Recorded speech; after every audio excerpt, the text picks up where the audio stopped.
Solos are finally back, so in this video I'm going to be teaching you how to qualify for the new Solo Series Cups. Not only can you rack up a lot of PR in these, but if you make finals, the prize pool's amazing and you can win up to $15,000. We're going to cover absolutely everything in this video, including the format, how you should prepare, the game plan to how you should play in game, and even some juicy bonus tips if you stay till the end, so make sure to strap in and enjoy.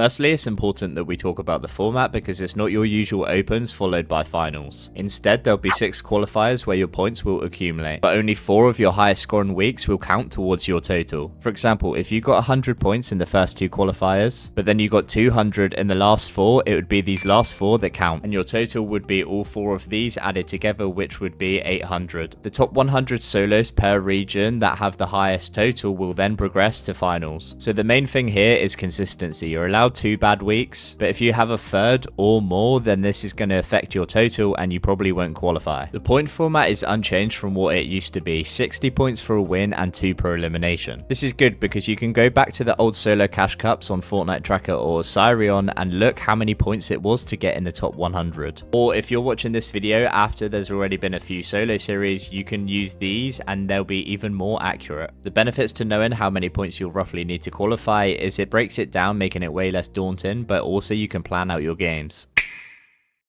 So now you're familiar with the format, you're probably wondering how you should play to maximize your points. And that largely depends on 2 factors, the elo you're in, but also your playstyle. This is important to note because there's a lot of videos out there that tell you to play a specific way, but they often don't consider the viewer's skills or circumstances. For example, a lot of videos tell you to get high kill first games, but if the viewer isn't very good at fighting, they're going to die a lot when they try to key and burn through their games. When it comes to playstyles, there's 2 main types, passive and aggressive. The passive players tend to stay quiet by doing things like dead side rotating so they can get to endgame where they get a lot of points. Whereas the aggressive players are good fighters, so they tend to W key in their games, racking up a lot of elimination points. It's important that you decide which one of these you are because it will depend on how you play these games. As I mentioned, elo is also really important because plays that work in low elo might not necessarily work in high elo. For example, you aggressive players might drop a high kill win in your first lobbies, but then when you're in high elo, you're going to be against other great fighters and you may die every fight. So in low elo, passive players should just play for the win. This should be easy because of how unstacked the lobbies are, but also wins are great for tiebreakers and pushing you up the leaderboard. Not only that, but getting a win at the start of the cup is going to give you a huge confidence boost and give you more momentum going into your next games. However, there's a mistake a lot of passive players make in these lobbies, and it's actually basing up rather than hiding. Players are keying everyone they see in these lobbies, so if you base up rather than hiding, you're going to be victim. There's no surge in these lobbies, so there's no reason to base up. If you hide instead, you're going to be way more stacked going into the end game because you wouldn't have used any mats to build a base, but also you preserve way more because of free rotates and not being seen and taking fights. When you're going into these end games with cap mats and heals, it should be really easy to get a good placement. On the other hand, if you're an aggressive player, these low elo lobbies are where you thrive. In these lobbies, the average player is worse, so the chances of you winning each fight is higher. I hear Zycoma talk about expected value a lot, and it's basically the expected outcome of the fight based on the probabilities. Even being in these lower leaderboard lobbies is favorable, but you should increase your chances even more by initiating fights with things like a beam, because if you go into fights with these advantages and maintain them through good fighting fundamentals, avoiding things like counter damage that can swing the advantage back in the opponent's favor, then you should win the majority of your fights. The loot advantage is another one of these, especially in this new season where it's bigger than ever. So if you're a good fighter, why not land on one of the bosses, get a mythic, a medallion, and the bunker? Even if you're fighting a good player, what can they do if they have a grey sentinel and you have an exotic double pump? It's also worth noting that the environment to key in these lobbies is going to be way better because they're unstacked and there's going to be way more space for you to do so. The general rule of thumb is the more stacked the lobby, the more chances of someone being right next to you on the map. This obviously isn't optimal if you are looking to W key because the chances of you getting third partied are very high. Once both playstyles use these methods and climb up the leaderboards, they'll now be in high elo. The passive players can play to their normal strengths and play for endgame, but these lobbies are going to be way more stacked, meaning they can't play like they did in low elo and hide, because there's likely to be storm surge, and if they're not getting tags, they'll fall below the threshold, and by hiding it probably means you're going late, which means you aren't prioritizing your rotates or positioning. Doing this in these stacked lobbies is one of the worst things because you're going to get held by all the other players that did go early, meaning you'll have to use a lot of your resource, making you scuff for the game, or even worse, you'll be eliminated. For the aggressive players, as I've already mentioned, it's going to be way harder to key in high elo. You should only take fights where you have a huge advantage and the chances of you dying are very low. Or it's also worthwhile if you need the refresh, because the biggest mistake a lot of players make in these cups is playing out games where they don't have the resource to get a good game. Even with games spare, they'll try and survive in their current game even though they're completely scuffed, and then they'll end up dying just before endgame, getting minimal points, but they've spent about 20 minutes in the game. This is called bad game management, and it's one of the biggest killers for tournament success. So by using that logic, one of the best times to fight is actually at the start of the game, because you haven't invested much time into that game yet. So when you've got games left but contested, maybe think twice about swerving off and being scuffed for the game. As I mentioned player spacing earlier, off spawn is going to be best for you to fight because the players are going to be more spread out, decreasing the chances of any third parties, which is important in these higher elo lobbies where fights are more drawn out.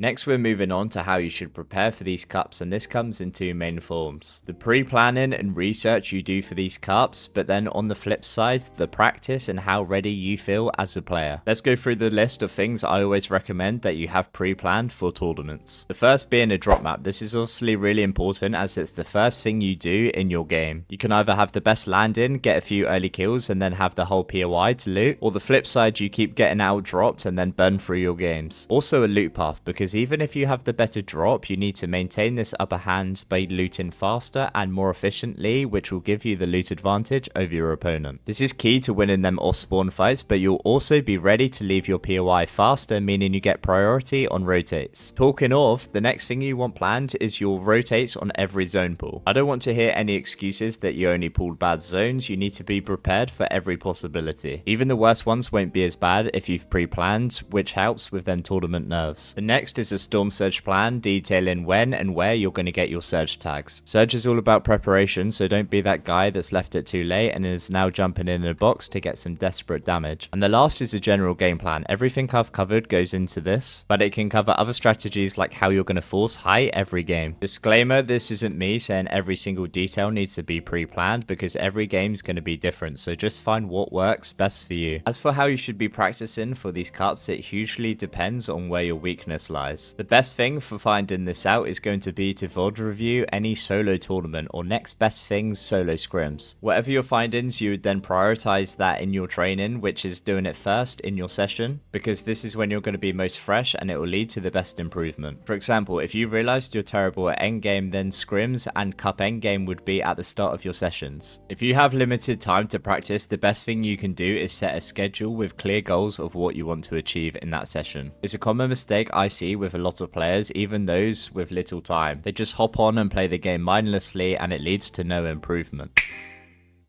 Solos are the most taxing on mentality, so if you're one of the few that are headstrong, you're already going to go into each lobby with the advantage, because most players in your game are probably still tilted from the game before. You can click here to watch my full mentality guide that shares secrets like how to stay positive but also coping with pressure, and I've got way more tutorials on the way, so make sure to click here to subscribe and turn on notifications so you don't miss them.